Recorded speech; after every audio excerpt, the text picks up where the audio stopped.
Bruce and I collect, and we share the sense of collecting with other people for the sense of discovery.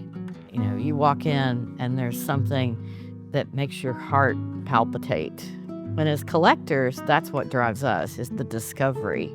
You know, it's like, oh, this is new. We haven't seen this. This is beautiful. This really speaks with everything else that we have.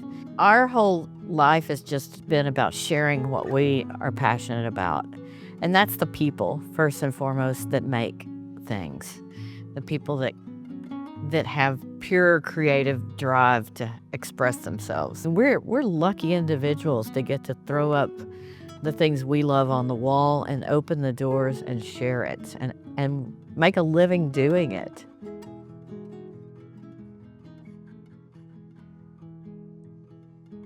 I'm Julie Webb.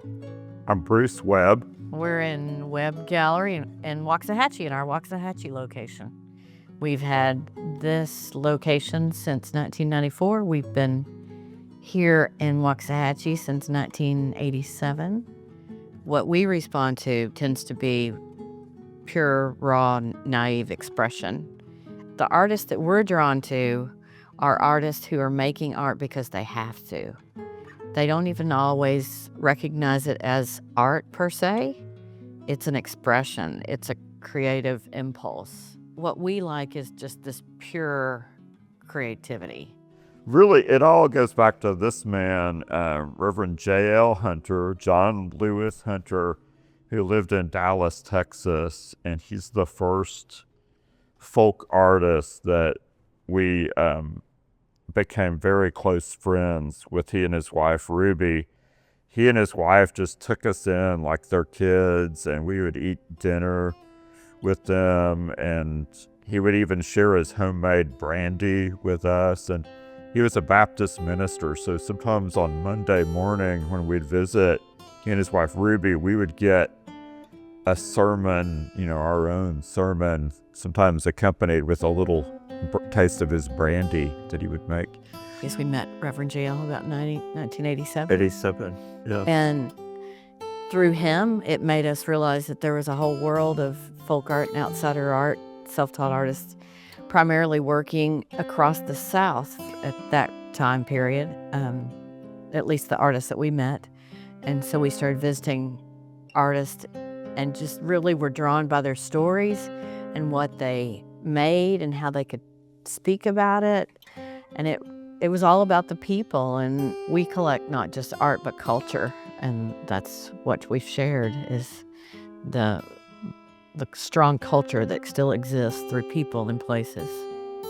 I think that North Texas has always supported exploring all forms of artwork really strongly.